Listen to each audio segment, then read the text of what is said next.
Good evening વિદ્યાર્થી મિત્રો.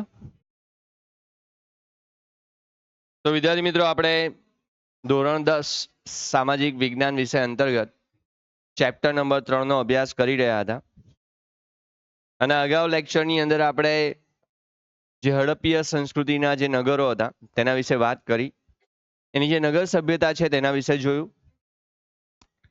એ નગર સભ્યતાની અંદર આપણે નગર આયોજન કયા પ્રકારનું હતું તેના વિશે પણ ચર્ચા કરી, જેની અંદર આપણે રસ્તાઓ, ગટર યોજના, આ બધા જ ટોપિકો વિશે ચર્ચા કરીને અગાઉના જે કેટલાક ટોપિકો છે એના વિશે આપણે અભ્યાસ કર્યો હતો. આજે આપણે આ ચેપ્ટરની અંદર જે પણ બાકીના મુદ્દાઓ છે તેની ચર્ચા કરીશું.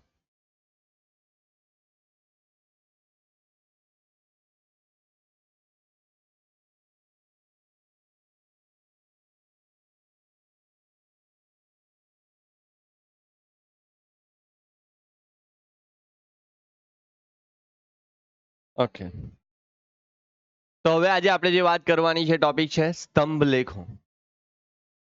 જો સ્તંભ લેખ કોને કહેવાય? તમે જો એક જ પથ્થર, શિલા એટલે શું કહેવાય? પથ્થર.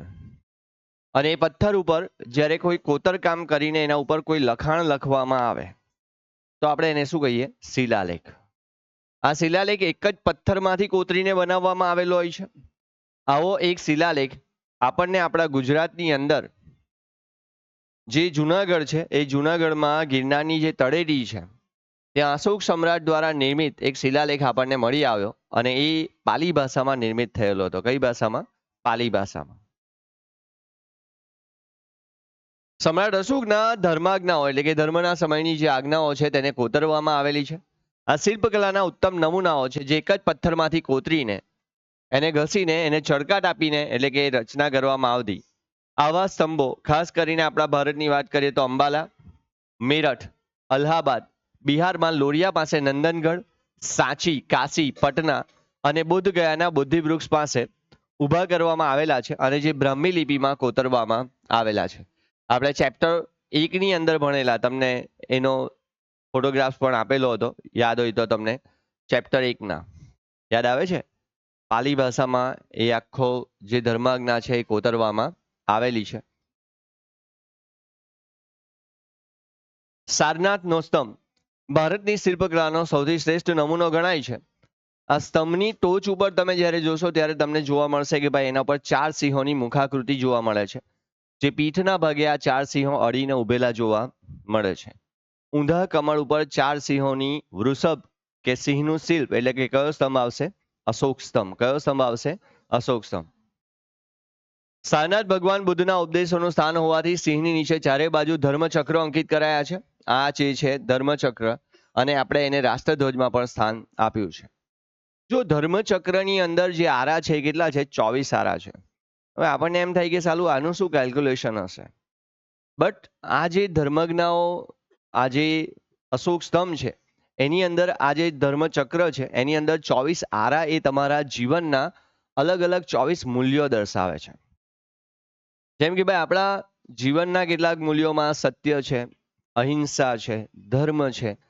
તો આવા જે મૂલ્યો છે એવા 24 મૂલ્યોને આ દર્શાવે છે. કેટલા મૂલ્યોને દર્શાવે છે? 24. અને એટલે એની અંદર કેટલા આરા છે? 24 આરા છે. કેટલા આરા છે? 24. સાથે સાથે આપણે જણાવી દઈએ કે એ જે અશોક સ્તંભ છે એની અંદર ઘોડો, હાથી અને બળદનું ચિત્ર પણ જોવા મળે છે. આના વિશે પણ આપણે ચર્ચા કરી ચૂક્યા છે આગળ કે ભાઈ આ ચિત્રો શા માટે છે. આ ધર્મનો વિજય બતાવતું હોવાથી ધર્મચક્ર કહેવાય છે. આ ઉપરાંત એમાં હાથી, ઘોડો અને બળદની શિલ્પકૃતિઓ છે. એના વિશે પણ મેં તમને વાત કરી હતી કે ભાઈ બળદની આકૃતિ એટલા માટે છે કારણ કે બળદ તે સમય દરમિયાન આપણી જે મુખ્ય આર્થિક પ્રવૃત્તિ કઈ હતી? ખેતી હતી. કઈ હતી? ખેતી. અને આપણને ખ્યાલ છે કે ભાઈ જમીનને ખેડવા માટે અને ખેતી કરવા માટે આપણને સૌથી મહત્વનું જે પ્રાણી છે કયું છે? બળદ છે. અને એટલા માટે એની અંદર બળદની આકૃતિ મૂકવામાં આવી હતી. ચલો આગળ. ત્યારબાદ બીજું પ્રાણી જે છે કયો છે? ઘોડો છે. તો ભાઈ તે સમય દરમિયાન રાજા મહારાજાઓ જે યુદ્ધ લડતા તો યુદ્ધમાં ઘોડાનો સવિશેષ ઉપયોગ થતો, અને કોઈ પણ યુદ્ધ ઘોડા વગર જીતવું શક્ય હતું નહીં. પરિવહનનું પણ એક સાધન હતું અને એટલા માટે ઘોડો એનું બીજું પ્રાણી હતું. અને ત્રીજું પ્રાણી હતું હાથી. હાથી તે સમય દરમિયાન રાજા મહારાજાઓની પ્રતિષ્ઠાનું પ્રાણી હતું. રાજા જ્યારે પણ યુદ્ધમાં લડવા માટે જતો ત્યારે શેના પર બેસીને જતો? હાથી પર બેસીને જ જતો. અને એટલા માટે એની અંદર ત્રીજું પ્રાણી કયું લેવામાં આવેલું? હાથી. તો ક્લિયર? તે ઉપરાંત વજન ઊંચો બોજ વહન કરવા માટે પણ શેનો ઉપયોગ થતો? હાથીનો. આમ પ્રજાસત્તાક ભારતના રાષ્ટ્રધ્વજમાં ચક્રને સ્થાન આપવામાં આવ્યું છે. આ 4 સિંહોની આકૃતિને ભારતના રાષ્ટ્રીય ચિહ્ન તરીકે સ્થપાયું છે. આમ દુનિયાની સર્વોત્તમ શિલ્પકૃતિ પૈકીનો એક ઉત્તમ નમૂનો ગણવામાં આવે છે. કયો સ્તંભ? અશોક સ્તંભ. તો ક્લિયર? કયા સમયના? અશોક સમ્રાટે આનું નિર્માણ કરાવ્યું હતું. શિલાલેખ. સમ્રાટ અશોકના શિલાલેખોમાં ધર્મજ્ઞાઓ કોતરેલા શિલાલેખો અગત્યના છે, જેમાં કાસ્ટ શિલ્પ, કાસ્ટ એટલે જે એક લાકડા ઉપર કોતરકામ કરાવેલું હોય તે. પાષાણ શિલ્પ, પાષાણ એટલે કે પથ્થર, પથ્થર પર કરાવવામાં આવેલું શિલ્પ. આ સ્થાપત્ય કલાના ઉત્તમ નમૂનાઓની પ્રતીતિ કરાવે છે. લાકડાઓ અને પથ્થરની વાડ બનાવી દરવાજા ઉપર સુંદર તોરણો કોતરવામાં આવેલા છે. આ ધર્મના આચરણ ઉપર જો આવું તોરણ એટલે કે પ્રવેશ દ્વાર. શું કહેવાય? તોરણ એટલે કે પ્રવેશ દ્વાર. તમને યાદ હોય તો આપણા ગુજરાતની અંદર પાટણ વડનગરનું કીર્તિ તોરણ યાદ હોય તો, જેની અંદર રાજા મહારાજાઓ જે યુદ્ધો કરતા, જે સિદ્ધિઓ પ્રાપ્ત કરતા, એ સિદ્ધિઓને કોતરવામાં આવતી. અને જ્યારે પણ કોઈ આ રાજ્યની અંદર પ્રવેશ કરે ત્યારે તે રાજા દ્વારા કરેલી કીર્તિઓનું એને શું થતું? યશોગાન થતું. એટલે કે એ કીર્તિઓ વિશે પરિચિત બનતો અને એટલા માટે આવા તોરણ બનાવવામાં આવતા. આ શિલાલેખો પેશાવર, દહેરાદૂન, થાણા, મુંબઈ, દૌલી અને જોગડા એટલે કે ઓડિશા અને ચેન્નઈ વગેરે સ્થળેથી મળી આવ્યા છે. મેં તમને હમણાં જ કીધું કે ગુજરાતમાં જૂનાગઢના ગિરનાર પર્વત તરફ જતા રસ્તાની તળેટીમાં આ પ્રકારનો શિલાલેખ છે. આ ઉપરાંત ગુજરાતમાં પાલીતાણા એટલે કે શેત્રુંજય પર્વત પરના જૈન મંદિરો, અમદાવાદના હઠસિંહના જૈન દેરાસરમાં ઈસવીસન 1847માં સઘળી માહિતી આપતા શિલાલેખો અને સંસ્કૃત ગુજરાતી ભાષામાં કોતરાવીને મૂકવામાં આવેલા છે. યાદ રાખવા જેવું છે પેલું ખાસ ગુજરાતની અંદર જે આપણા ગિરનારની તળેટીની અંદર મૂકવામાં આવેલો જે શિલાલેખ છે અતિ મહત્વનો છે, જે અશોક સમ્રાટના સમયનો છે અને એનું પાલી ભાષામાં નિર્માણ કરવામાં આવ્યું છે. તો ક્લિયર? દક્ષિણ ભારતની દ્રવિડ શૈલી આપણે આગળ પણ વાતચીત કરી ચૂક્યા છે પહેલા ચેપ્ટરની અંદર કે ભાઈ દક્ષિણ ભારતમાં કઈ પ્રજા વસતી હતી? દ્રવિડન લોકો. કોણ? દ્રવિડિયન. એ લોકોની 4 ભાષા મુખ્ય હતી. કઈ કઈ ભાષા? તો ભાઈ તમિલ, તેલુગુ, કન્નડ અને મલયાલમ, જેમાં સૌથી પ્રાચીન ભાષા કઈ ગણવામાં આવતી? તમિલ ભાષા. ભારતની કૃષ્ણ અને ગોદાવરી નદીઓના આસપાસના વિસ્તારમાં સાતવાહન વંશના રાજાઓ તે સમય દરમિયાન અને એમણે બૌદ્ધ સ્તૂપો બંધાવ્યા હતા. આ સ્તૂપો કેવા હતા? અર્ધ ગોળાકાર હતા, જેની આપણે ગઈકાલે પણ ચર્ચા કરી કે ભાઈ આ જે સ્તૂપ હોય છે એ કેવા હોય છે? અર્ધ ગોળાકાર હોય છે. ભગવાન બુદ્ધના જે શરીરના અવશેષો છે, જેમાં આપણે વાત કરી હતી વાળ, દાંત, નખ અને અસ્થિઓ, એને એક દાબડીમાં મૂકીને એટલે કે દાબડામાં મૂકીને એના ઉપર અંડાકાર આકારનું ચણતર કરવામાં આવતું, તેને શું કહેવાય છે? સ્તૂપ કહેવાય છે. અને આવો ભારતમાં સૌથી મહત્વનો જે સ્તૂપ છે મધ્યપ્રદેશની અંદર આવેલો છે, સાંચીનો સ્તૂપ. કયો સ્તૂપ? સાંચીનો સ્તૂપ. આ અંડાકાર અને ઘંટાકાર ટોચવાળા હતા. નાગા અર્જુન કોંડાનો સ્તૂપ અને અમરાવતીનો સ્તૂપ દ્રવિડ શૈલીનો સૌથી સર્વશ્રેષ્ઠ નમૂનાઓ ગણાય છે. તમિલનાડુની અંદર ચોલ વંશના રાજાઓનું શાસન હતું થંજાવુર ખાતે, અને ત્યાં એમણે બૃહદીશ્વરનું મંદિર બનાવેલું. બૃહદ એટલે કે સૌથી મોટા અને ઈશ્વર એટલે કે દેવ. સૌથી મોટા દેવ કોણ? તો ભાઈ શંકર ભગવાન. એનું એક મંદિર જે છે બૃહદેશ્વર મંદિર, આ ત્યાં સૌથી વિશેષ ગણાય છે, જે તમિલનાડુના તાંજોર જિલ્લામાં આવેલું છે. ક્યાં આવેલું છે? તમિલનાડુના તાંજોર. આ ઉચ્ચ કક્ષાએ પહોંચાડી હતી. ગુપ્તકાલીન કલા. ગુપ્ત કલામાં શિલ્પ, સ્થાપત્ય, ચિત્ર, નૃત્ય, સંગીત વગેરેનો શ્રેષ્ઠ વિકાસ થયો. અને એટલા યાદ રાખજો કે સર્વ કલાઓમાં સૌથી સુવર્ણ યુગ તરીકે ઓળખાતો જે યુગ છે, કયો યુગ હતો? ગુપ્ત યુગ. આ બોર્ડમાં પૂછાયેલો પ્રશ્ન છે કે કલાઓમાં સૌથી સુવર્ણ યુગ તરીકે કયા યુગને ઓળખવામાં આવે છે? ગુપ્ત વંશને. કયા વંશને? ગુપ્ત એટલે કે યુગ. આ ઉપરાંત જબલપુરનું નીનાવાડા એટલે કે પાર્વતી મંદિર, ભુમરા એટલે કે નાગોડાનું શિવ મંદિર, એરણ મધ્યપ્રદેશ નૃસિંહ મંદિર, જામનગરનું ગોપ મંદિર, સ્તૂપ, ચૈત્ય, મઠો, વિહારો, ધ્વજ, સ્તંભો ગુપ્ત યુગની કલાઓના નમૂના છે. આ ઉપરાંત શિલ્પકલામાં સારનાથની બુદ્ધ પ્રતિમાઓ, મથુરાની વિષ્ણુની પ્રતિમા, મહાવીર સ્વામીની પ્રતિમા, ઉદયગીરીની ગુફાની અને વિષ્ણુની વરાહની સ્વરૂપ પ્રતિમા ભારતીય ગુપ્તકાલીન કલાઓમાં સર્વોત્તમ નમૂનાઓના લીધે મેં તમને કીધું તેમ કે આ જે સમયગાળો છે ગુપ્ત વંશનો સમયગાળો, એને કલાઓના સુવર્ણયુગ તરીકે ઓળખવામાં આવે છે. સો નાઉ ક્લિયર? ગુફા સ્થાપત્યો. ભારત વર્ષના ગુફા સ્થાપત્યોમાં મનુષ્યકૃત સૌંદર્ય ધામો ગણાય છે. મનુષ્યકૃત એટલે કે જેનું નિર્માણ કોણે કરાવ્યું હતું? મનુષ્યએ કરાવ્યું હતું. મોટે ભાગે જે ગુફા સ્થાપત્યો છે આપણા ભારતમાં આવેલી, મોટે ભાગે ગુફાઓ કોણે નિર્માણ કરાવેલી? બૌદ્ધ ધર્મના સાધ્વીઓ એટલે કે બૌદ્ધ ધર્મના જાતકોએ એનું નિર્માણ કરાવ્યું હતું. ઔરંગાબાદ પાસે આવેલું, ઔરંગાબાદ ક્યાં આવેલું છે? કયા રાજ્યમાં આવેલું છે ઔરંગાબાદ? મહારાષ્ટ્ર. મહારાષ્ટ્રના ઔરંગાબાદ જિલ્લાની અંદર અજંતા ઇલોરાની ગુફાઓ આવેલી છે, જે આના માટે ખાસ વિશેષ જાણીતી છે. આ ઉપરાંત મુંબઈ પાસે એલિફન્ટાની ગુફાઓ આવેલી છે. આ એલિફન્ટાની ગુફાઓમાં સૌથી પહેલા એટલે કે ત્યાં આ ગુફાઓની જે શોધ છે કોણે કરેલી? પોર્ટુગીઝ લોકોએ કરેલી. અને પોર્ટુગીઝ લોકો જ્યારે ત્યાં પહોંચ્યા ત્યારે સૌથી પહેલા એ લોકોએ ત્યાં હાથીની પ્રતિમા જોઈ અને એટલા માટે આ ગુફાનું નામ એમણે શું આપ્યું? એલિફન્ટા નામ આપેલું. શું નામ આપેલું? એલિફન્ટા.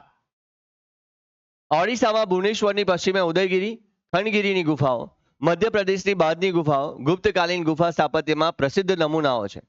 આપણા ગુજરાતની અંદર પણ આવી ગુફાઓ આવેલી છે, જેમાં ગુજરાતમાં ખંભાલીડા, ઢાંક એટલે કે રાજકોટ, જુનાગઢ ખાતે પણ 3 ગુફા સમૂહો છે, જેમાં તળાજા, સાણા અને આ સ્થળોએ ગુફાઓ મળી આવેલા છે. અશોકના ગુફાલેખો. જો તે સમય દરમિયાન જ્યારે આ ગુફાઓ બનાવતા તો એ ગુફાની અંદર લેખ લખવામાં આવતા તે સમયની અંદર પાલી ભાષામાં, બીજી અલગ અલગ ભાષાઓમાં. તો આમ 16 માઇલ દૂર આવેલા બર્બરના પહાડની 3 ગુફાઓની દિવાલો કોતરાયેલી છે. તેમાં સમ્રાટ અશોકે એના જીવનની અંદર જે આજીવન જે એણે દાન કરેલું, એવું કહેવાય છે કે ભાઈ અશોક સમ્રાટ સૌથી વધારે દાનેશ્વરી હતો. એણે બહુ દાન કરેલું અને અશોક સમ્રાટ જેવો બીજો વિજેતા પણ કોઈ ન હતો. પણ એવું કહેવાય છે કે જ્યારે એક યુદ્ધ હારી ગયો અને રણભૂમિમાં ગયો, ત્યારે રણભૂમિમાં ગયો અને ત્યારે એના રાજ્યની અંદરની જે સ્ત્રીઓ છે એના પતિઓના મૃત્યુ ઉપર જે રડતી હતી એ જોઈને એનું હૃદય પરિવર્તન થયું અને ત્યાર પછી એણે બૌદ્ધ ધર્મ પાળવાની શરૂઆત કરી. ત્યાર પછી એણે બૌદ્ધ ધર્મના પ્રચાર અને પ્રસાર માટે એટલા ઉમદા કાર્યો કર્યા અને બૌદ્ધ ધર્મમાં સૌથી વધુ પ્રેરિત કામ કરનાર જો કોઈ સમ્રાટ હતો તે કોણ હતો? સમ્રાટ અશોક. સમ્રાટ અશોકે આજીવન દાન કાર્યોની વિગતો છે. આસામની દાર્જિલિંગ ગુફા, બિહારની સુદામા, સીતાની ગુફા વગેરે ગુફા સ્થાપત્ય છે. અજંતા ઇલોરા અને એલિફન્ટાની પ્રસિદ્ધ ગુફાઓ વિશે પ્રકરણ 6 માં આપણે વિગતે માહિતી આપવામાં આવી છે, જે આપણે ચર્ચા કરશું. સ્ટાર્ટિંગમાં જ આવી જશે બધું. જૂનાગઢની ગુફાઓમાં 3 સમૂહ આવેલા છે. કેટલા સમૂહ છે? 3. સૌથી પહેલો બાવા પ્યારાનો ગુફા સમૂહ. આ બાવા પ્યારાના મઠ પાસે આવેલું છે. આ ગુફાઓ 3 હારમાં છે. હાર એટલે સળંગ, આપણે જેમ જોયું ને બરેક, એને શું કહીએ? બરેક. તમે સોસાયટીમાં કહો ને કે આપણે સોસાયટીમાં હાર હોય, તેમ હારમાળા છે ગુફાઓની. કાટખૂણે જોડતી પથરાયેલી છે. પહેલી હારમાં 4, બીજી હારમાં 7 અને ત્રીજી હારમાં 5 ગુફાઓ મળી ટોટલ કેટલી ગુફાઓ છે? 16, જે ઈસવીસનના આરંભની સદી દરમિયાન કંડારાયેલી હોવાની આવશ્યકતા છે.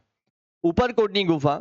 આ ગુફાઓ 2 મંજિલામાં આવેલી છે. મંજિલા એટલે કે માળ, પહેલો માળ અને બીજો માળ, જેમાં ઉપર જવા માટે સોપાન શ્રેણી છે, એટલે કે સોપાન એટલે કે પગથિયા છે. શું છે? પગથિયા.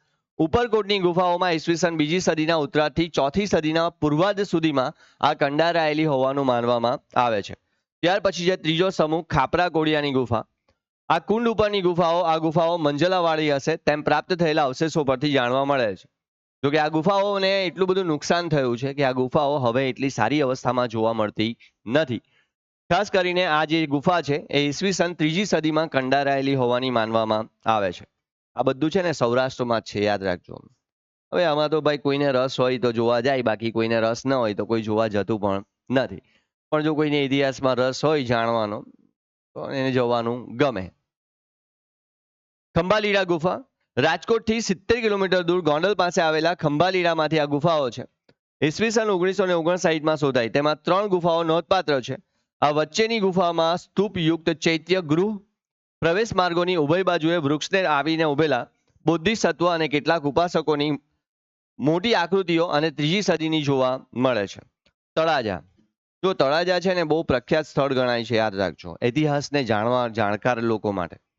જેમાં શેત્રુંજી નદીના મુખ પાસે આવેલું ભાવનગર જિલ્લામાં તળાજા પાસે ડુંગર આવેલો છે, જેને આપણે તાલધ્વજગીરીના તીર્થધામ તરીકે પ્રખ્યાત છે. મેં તમને કીધું તેમ આ ખાસ કરીને બૌદ્ધ ધર્મના લોકો માટે, જેમ જૈન માટે તમને ખબર છે જૈન લોકોનું પવિત્ર ધામ કયું? જેમ મુસ્લિમ લોકો મક્કા મદીના જાય, આપણે ક્યાં જઈએ? હરિદ્વાર જઈએ. તેમ જૈન લોકો ક્યાં જાય? પાલીતાણા જાય, ભાવનગરમાં, યાદ રાખજો. પાલીતાણા જૈન લોકોનું બહુ પવિત્ર સ્થળ છે, યાદ રાખજો. જેમાં તાલ ધ્વજગીરી તીર્થધામ તરીકે પ્રખ્યાત છે. પથ્થરોને કોતરીને 30 ગુફાઓની રચના કરવામાં આવેલી છે. કેટલી? 30. આ ગુફાઓની સ્થાપત્ય કલામાં ખાસ કરીને આપણે વાત કરીએ તો વિશાળ દરવાજા આવેલા છે, જેને એભલ મંડપ એટલે કે સભાખંડ તરીકે ઓળખાય છે. મેં ગઈકાલે પણ તમને વાત કરેલી કે ચૈત્ય અને વિહાર શું છે, બરાબર? તો ત્યાં ચૈત્ય સુરક્ષિત ગૃહ આવેલા છે, જે શિલ્પ સ્થાપનની દ્રષ્ટિએ ઉત્કૃષ્ટ ગણાય છે. આ બૌદ્ધ ધર્મના સ્થાપત્યોથી આ ગુફાઓમાં ઈસવીસનની 3જી સદીની માનવામાં આવે છે. સાણા ગુફા, ગીર સોમનાથ, આ ઉના તાલુકાના વાકિયા ગામ પાસે રૂપેણ નદી ઉપર સાણાના ડુંગરો ઉપર આ ગુફાઓ આવેલી છે. સાણા ડુંગર ઉપર મધપુડાની જેમ નાની મોટી ગુફાઓ એની સાથે કોતરવામાં આવેલી છે, એટલે કે નાની નાની ગુફાઓ પેલા મધપુડાની જેમ કેમ અન્ય આકાર હોય તે પ્રકારે આ ગુફાની રચના કરવામાં આવી છે. ઢાંક ગુફા, રાજકોટ જિલ્લાના ઉપલેટા તાલુકાના ઢાંક ગામમાં ઢંકગીરી પાસે આ ગુફાઓ આવેલી છે, જે 4થી સદીની જણાય છે. ઝિંઝુરીઝર, ઢાંકની પશ્ચિમે 7 કિલોમીટરને અંતરે સિદ્ધસર, આ એક સ્થળ છે જે ઝિંઝુરીઝરની ખીણમાં કેટલીક બૌદ્ધ ગુફાઓ આવેલી છે, જે ઈસવીસન 1લી અને 2જી સદીની હોય તેવું માનવામાં આવે છે. કચ્છની ખાપરા કોડિયાની ગુફાઓ, કચ્છના લખપત તાલુકામાં જૂના પાટગઢ પાસે આવેલા પહાડમાં આ ગુફાઓ આવેલી છે. જે ગુફા 1967માં ગુફાઓ કે કાકા કાલેલકર, હા ધ્યાન રાખજો, કે શાસ્ત્રીએ શોધી કાઢી. કડિયા ડુંગરની ગુફા, ભરૂચ જિલ્લાના ઝઘડિયા તાલુકામાં કડિયા ડુંગરની 3 ગુફા આવેલી છે, જે બૌદ્ધ ધર્મની પ્રાચીન સ્થાપત્ય કલાનો ઉત્તમ નમૂનો ગણાય છે. અહીં ગુફા સ્થાપત્ય બેનમૂન છે. એક જ પથ્થરમાંથી કંડારાયેલો 11 ફૂટ ઊંચો એક સિંહ સ્તંભ છે, જે સ્તંભના શિર ભાગે 2 શરીરવાળી અને 1 મુખવાળી સિંહ આકૃતિ જોવા મળે છે. આ બોર્ડમાં પૂછાયેલો પ્રશ્ન છે, યાદ રાખજો. કઈ ગુફામાં આવેલું છે? આ કડિયા ડુંગરની ગુફામાં આ સ્થાપત્ય આવેલું જોવા મળે છે. સો ક્લિયર? રથ મંદિરો, ચલો આ રથ મંદિર તમે જોયું હશે. ક્યાં છે? કેટલા રૂપિયાની નોટ પર જોવા મળે? હા, જો હું તમને પહેલેથી જ કહેતો જાઉં છું, હા, કારણ કે ઘણીવાર બોર્ડમાં આવા પ્રશ્નો પૂછાયેલા છે કે આપેલી ચલણી નોટ ઉપર જે સ્થાપત્ય છે એના વિશેનું વર્ણન કરો, પણ આપણને સાલું ખબર જ નહીં હોય કે આ કયું સ્થાપત્ય છે, તો આપણને સમજ પડે નહીં. 200 રૂપિયાની નોટ ઉપર કયો સ્તૂપ? સાંચીનો સ્તૂપ. 50 રૂપિયાની નોટ ઉપર રથ મંદિર, બરાબર. દક્ષિણ ભારતના એક પથ્થરમાંથી ખડકમાંથી કોતરીને બનાવેલો જગવિખ્યાત રથ મંદિર પલ્લવ યુગની આગવી ઓળખ છે. કાંચીનું કૈલાસનાથનું અને વેંકટ પેરુમલનું મંદિર આ કલા સ્થાપત્યનું શ્રેષ્ઠ ઉદાહરણ છે. આ ઉપરાંત મહાબલીપુરમનો મંડપ અને મહાબલીપુરમના રથ મંદિરો સૌથી સવિશેષ વિખ્યાત જોવા મળે છે. આ દરેક રથ મંદિરો એક જ ખડકમાંથી એટલે કે એક જ પથ્થરમાંથી કોતરીને બનાવવામાં આવેલા છે. વિચારવા જેવી વસ્તુ છે કે સાલું એક જ પથ્થરમાંથી આખું આ રથ મંદિર કેવી રીતે બનાવ્યું હશે. અત્યારે જોઈને પણ આપણને આશ્ચર્ય થાય કે આ એક જ પથ્થરમાંથી કેવી રીતના એને કાપીને બનાવવામાં આવ્યો હશે. આ કઈ સહેલી રચના હતી નહીં. આ રથોના નામ પાંડવના નામ ઉપરથી રાખવામાં આવેલું, અને એટલા માટે સૌથી મોટું જે રથ મંદિર હતું એ કોનું હતું? ધર્મરાજનું. અને સૌથી નાનું રથ મંદિર દ્રૌપદીનું હતું. કોનું હતું? દ્રૌપદીનું. યાદ રાખજો, સૌથી મોટું રથ મંદિર કોનું હતું? ધર્મરાજનું. અને સૌથી નાનું રથ મંદિર કોનું હતું? દ્રૌપદીનું. મંદિર સ્થાપત્ય વિશે વાત કરીએ. ભાઈ તે સમય દરમિયાન જેટલા કંઈ પણ મંદિરો બનાવાતા એ પીઠિકા ઉપર બનાવવામાં હતા. એટલે કે પીઠિકા એટલે શું કહેવાય? શું કહેવાય? ઓટલો. ઓટલો કહેવાય. શું કહેવાય? ઓટલો. હવે શા માટે? કે ભાઈ મંદિરોને પાણીની અસર થાય નહીં, એટલે એના પર ઓટલો બનાવતા અને એના ત્યાર પછી એ મંદિરોનું નિર્માણ કરવામાં આવતું. આ પીઠિકાઓ પર સીડીઓવાળા શિખરબદ્ધ મંદિરો જોવા મળે છે. તમે તિરુવનંતપુરમનું મંદિર જોજો, તમને ખ્યાલ આવી જશે. શિખર એના કેવા હોય? સ્ટેપ બાય સ્ટેપ હોય, બરાબર. એ તે સમય દરમિયાનની કલા હતી. એને શું કહેવાય? આવશે આગળ, ચિંતા નહીં કરો. એને ગોપુરમ કહેવાય. શું કહેવાય? ગોપુરમ. આ ગર્ભગૃહની આસપાસ પ્રદક્ષિણા પથ રાખવામાં આવતો. સ્થાપત્ય કલાના શ્રેષ્ઠ મંદિરોમાં જબલપુરનું ભુમરાનું શિવ મંદિર, દક્ષિણ ભારતનું બીજાપુરનું લારખાનનું મંદિર, નાલંદા સુલતાનગંજ ભગવાન બુદ્ધની તામ્ર મૂર્તિઓ અને મથુરાના જૈન મંદિરની જે પ્રતિમા છે શિલ્પકલા ક્ષેત્રે અદ્વિતીય ગણાય છે. પલ્લવ રાજાઓનું મોટું યોગદાન રહ્યું છે. આ પલ્લવોની રાજધાની કાંચી ખાતે બંધાયેલા ચોલ મંદિરો અત્યંત પ્રસિદ્ધ રહ્યા છે. આ ખાસ યાદ રાખજો, પલ્લવોની રાજધાની કઈ હતી? કાંચી હતી. કયું હતું? કાંચ. આ ચોલ વંશી રાજધાની થંજાવુરમાં હતી. એ પણ મેં તમને કીધું કે ચોલ વંશી રાજધાની ક્યાં હતી? થંજાવુરમાં. જેમાં બૃહદેશ્વરનું મંદિર ચોલ વંશના રાજરાજ પ્રથમે બંધાવેલું અને એટલા માટે આ મંદિરને રાજરાજેશ્વર મંદિર તરીકે પણ ઓળખવામાં આવે છે. આ મંદિરની એક સૌથી વિશિષ્ટ બાબત એ હતી કે આ મંદિરનો પડછાયો ક્યારે પણ જમીન પર પડતો હતો નહીં. અત્યારે ભારતમાં એવું એક પણ મંદિર નથી એના સિવાય કે જેમાં આવી રચના કરવામાં આવી હોય. વિચાર કરો કે તે સમયની એન્જિનિયરિંગ કેવી હશે. આપણે કલ્પના પણ નથી કરી શકતા આજે એવી ટેકનોલોજી એ લોકો તે સમય દરમિયાન વાપરતા. આ મંદિરનો પડછાયો ક્યારે પણ જમીન પર પડતો નથી અને સૌથી ભવ્ય મંદિરનું જો કોઈ ગોપુરમ હોય તો આ બૃહદેશ્વર મંદિરનું જ છે. આ મંદિર લગભગ 200 ફૂટ ઊંચું છે. વિચાર કરો 200 ફૂટ ઊંચું છે. તે છતાં પણ પ્રાચીન ભારતનું એક અજોડ મંદિર ગણાય છે. કયું મંદિર? બૃહદેશ્વર મંદિર અથવા તો રાજરાજેશ્વર મંદિર. કોણે બનાવેલું? રાજરાજ પ્રથમે. કયા વંશનો રાજા હતો? ચોલ વંશનો. એમની રાજધાની કઈ હતી? તમિલનાડુનું થંજાવુર. આવી ગયું ગોપુરમ. મેં તમને કીધું તેમ ગોપુરમ કોને કહેવાય? મંદિરોનું જે પ્રવેશ દ્વાર હોય ને, અહીંયા આ રહ્યું આ ગોપુરમ.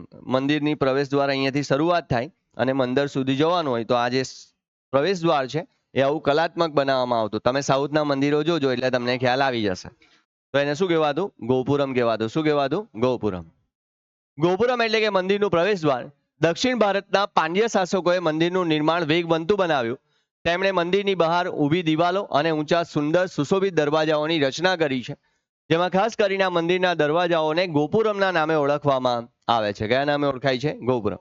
તે સમય દરમિયાન ટેકનોલોજીમાં એ લોકો એવું કરી નાખ્યું કે ભાઈ મંદિર નાનું બનાવી દે તો ચાલે પણ ગોપુરમ તો બધા હાઈ ક્લાસ જ હોવા જોઈએ. એટલે એ લોકોએ મંદિર તરફ ઓછું ધ્યાન આપ્યું પણ ગોપુરમ તરફ એ લોકો વધુ ધ્યાન આપતા. મંદિરોને બદલે ગોપુરમની કલાત્મક સુંદરતાનો મહિમા વધી ગયો હતો. મેં તમને કીધું તેમ કાંચી અને મદુરાઈના મંદિરોના ગોપુરમ દૂરથી પણ જોઈને આજે જે રસિકો છે, કલા રસિકો, એ મંત્રમુગ્ધ બની જાય છે. ગોપુરમના સ્થાપત્ય વિશે વાત કરીએ તો ગર્ભગૃહ મુખ્યત્વે એક નાનો અને અંધકારયુક્ત ઓરડો હતો, જેમ અત્યારે પણ આપણે હોય જ છે. બરાબર છે. આપણે મંદિરના મુખ્ય જે સ્થાન પર જઈએ જ્યાં મૂર્તિ વિરાજમાન હોય તો એ કેવો હોય? અંધારો જ ઓરડો હોય. બરાબર. આ પ્રતિમાને સ્થાપિત કરવામાં આવેલું સામાન્યતઃ 4 ખૂણા ધરાવતો અને મોટે ભાગે લંબચોરસ જ હોય છે. ગુજરાતમાં તેને ગભારો કહે. શું કહે? ગભારો.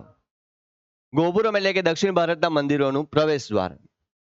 મંડપ, સભા મંડપ સ્તંભો ઉપર રચાયેલો મોટો હોલ.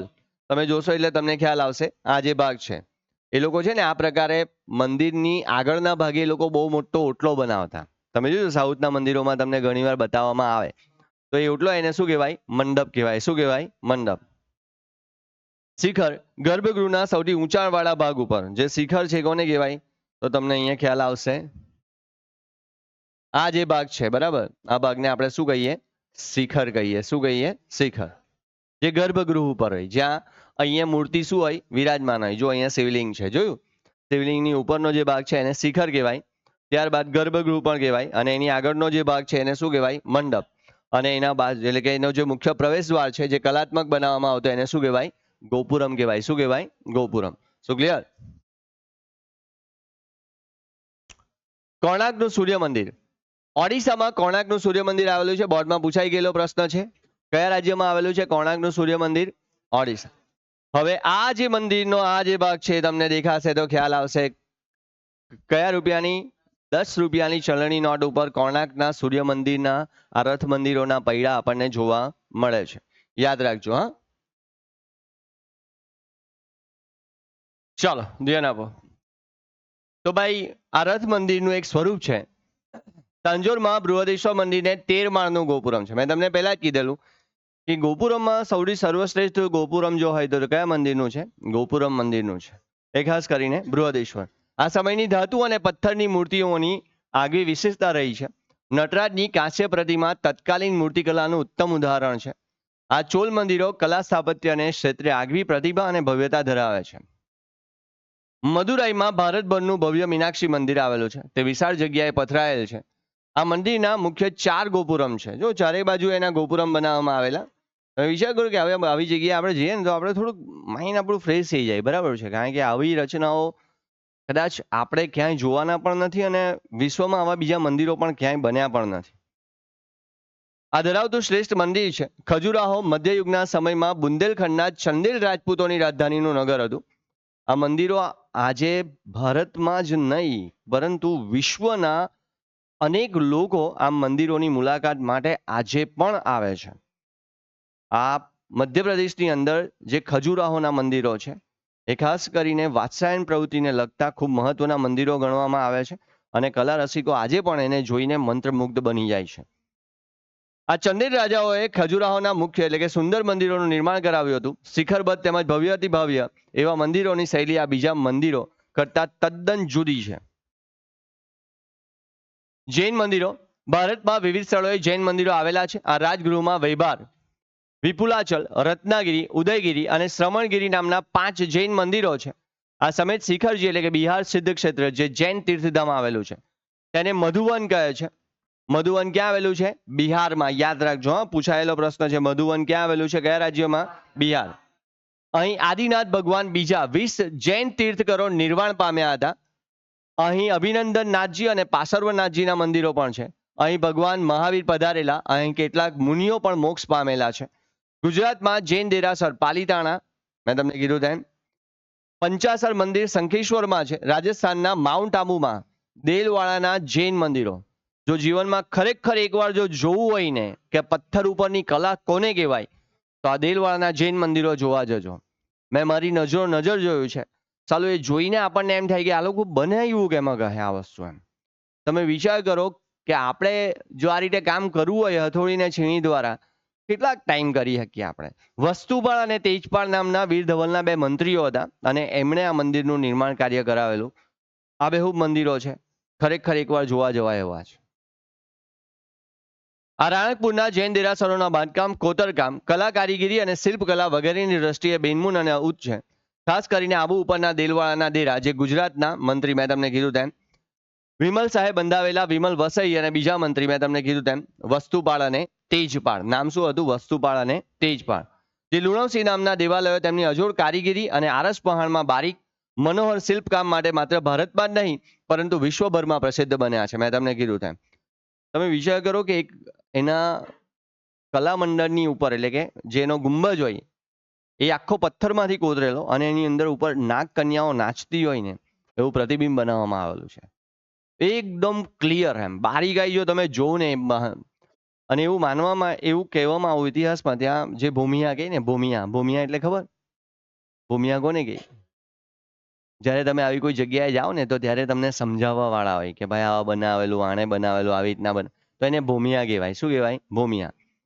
એ ત્યાં એવું બોલેલો કે વસુબા અને તેજપાળ જ્યારે આ મંદિરનું નિર્માણ કાર્ય કરાવતા હતા તો આખા દિવસ દરમિયાન જે રજ પડે ને રજ, આ પથ્થરોને તોડતા જે કાપતા ઘસતા અને જે રજ પડે ને એ રજની બરાબર એ લોકો કારીગરોને સોનું આપતા. વિચાર કરો કે આ મંદિરનું ભવ્યથી ભવ્ય કેવું હશે. સારું, ચલો આ દેવાલયો જૈન ધર્મની વાત કરીએ. ભારતીય સંસ્કૃતિને અર્પણ થયેલી અજોડને યાદગાર ભેટ છે. સ્વાભાવિક વસ્તુ છે કે ભાઈ કે આવી જે કંઈ પણ બાંધકામની પ્રવૃત્તિઓ હોય કંઈ સામાન્ય હોતી નથી, કારણ કે આવા બાંધકામ વર્ષો પછી બનતા હોય છે અને આવી યાદો જે બનેલી હોય છે ક્યારે પણ ભૂસાતી નથી. તો આવું આ જે બાંધકામ છે આ જૈન મંદિરો શિલ્પ અને સ્થાપત્ય કલાની જગ વિખ્યાત પ્રકૃતિ ગણવામાં આવે છે. મોઢેરાનું સૂર્ય મંદિર આપણા ગુજરાતનું એક શ્રેષ્ઠ મંદિર ગણાય છે. આ મોઢેરાનું સૂર્ય મંદિર જે છે એ મહેસાણા જિલ્લાની અંદર આવેલું છે અને ખાસ કરીને આ મંદિરનું નિર્માણ 1026માં સોલંકી યુગના જે રાજા હતા ભીમદેવ પ્રથમ, આ ભીમદેવ પ્રથમે આ મંદિરનું નિર્માણ કાર્ય કરાવેલું. આ મંદિરની એક ખાસ પ્રતિમા એવી છે કે ભાઈ એના ગર્ભગૃહની અંદર રહેલી જે પ્રતિમા છે એ પ્રતિમાની અંદર પેલું એક મણિ છે અને મણિ ઉપર જ્યારે સૂર્યનું પ્રથમ કિરણ પડે છે ત્યારે આ મંદિર આખું પ્રકાશથી ઝળહળી ઉઠે છે. આ મંદિરની ઉપરથી જ કર્કવૃત પસાર થાય છે, યાદ રાખજો. આ મંદિરની ઉપરથી કયું વૃત પસાર થાય છે? કર્કવૃત પસાર થાય છે. આ મંદિરની ફરતે એક કુંડ આવેલો છે અને કુંડની અંદર 108 નાના નાના મંદિરો આવેલા છે અને જ્યારે સાંજનો સમય હોય છે ત્યારે ત્યાં દીવા પ્રગટાવવામાં આવે છે. વિચાર કરો કે આ કુંડ હોય, મોટો કુંડ, જે પગથિયાવાળો કુંડ હોય અને એની અંદર પાણી ભરેલું હોય અને સાંજના સમયે જ્યારે ત્યાં નાના નાના દીવા સળગાવવામાં આવે અને એનું પ્રતિબિંબ જો તમે વિચાર કરો કે પાણીમાં પડે અને જો તમે ત્યાં હોય તો ખાલી કલ્પના કરો કે કેવું સુંદર દ્રશ્ય હશે. આમ આપણે કલ્પના પણ નથી કરી શકતા. જ્યારે તમે એને જોવો ને ત્યારે તમને રિયલાઇઝ થાય કે આવું ખરેખર કોઈ જગ્યાએ જોવા ન મળી શકે. આપણા ગુજરાતની પણ આ એક ઓળખ છે ને એટલા માટે જ જ્યારે આપણા ગુજરાત ટુરિઝમ ડિપાર્ટમેન્ટના હેડ એના જે કોણ છે અમિતાભ બચ્ચન ને ઘણીવાર કહે છે કે કુછ દિન તો ગુજારીએ ગુજરાત મેં. સાંભળેલું ને? આપણે કંઈ સાંભળેલું જ નથી. સારું ચાલો. આ મંદિરનું પૂર્વ દિશામાં આવેલું પ્રવેશદ્વાર એ રીતે રચાયેલું છે કે સૂર્યનું પ્રથમ કિરણ મંદિરની છેક અંદર ગર્ભગૃહમાં રહેલી, મેં તમને કીધું તેમ કે સૂર્યની જે પ્રતિમા છે સૂર્ય ભગવાનની, એની પ્રતિમા પર રહેલી જે મુકુટના મધ્યમાં રહેલો જે મણિ છે એના ઉપર પડે છે ત્યારે આખું મંદિર પ્રકાશથી ઝળહળી ઉઠે છે. આ વાતાવરણમાં જાણે દિવ્યતા પ્રગટતી હોય તેવું લાગે છે. આ મંદિરમાં સૂર્યની 12 વિવિધ મૂર્તિઓ અંકિત થયેલી છે જે આજે પણ જોઈ શકાય છે. આ મંદિરનું નિર્માણ ઈરાની શૈલીમાં થયેલું. સાલાજીને બોર્ડમાં આવા ક્વેશ્ચન્સ વધારે પૂછે, અંદરથી પૂછી લે એમ કે મોઢેરાનું સૂર્ય મંદિરનું નિર્માણ કઈ શૈલીમાં થયેલું? ઈરાની શૈલીમાં. યાદ રાખજો, કઈ શૈલીમાં? ઈરાની. આ મંદિરની બહારના જળકુંભની ચારે બાજુ મેં તમને કીધું તેમ નાના નાના 108 રથ જે મંદિરો આવેલા છે, જે ઉષા એટલે સવાર અને સંધ્યા એટલે કે સાંજના સમયે પ્રગટતી દીપમાલા એટલે કે જે નાના મોટા દીવા કરવામાં આવે તે રાતના એટલે કે સાંજના સમયે આ એક ખૂબ નયનરમ્ય દ્રશ્ય લાગતું જોવા મળે છે. સો ક્લિયર? ભાઈ ખ્યાલ આવે છે? મોઢેરાનું સૂર્ય મંદિર કેટલા રૂપિયાની ચલણી નોટ પર છે?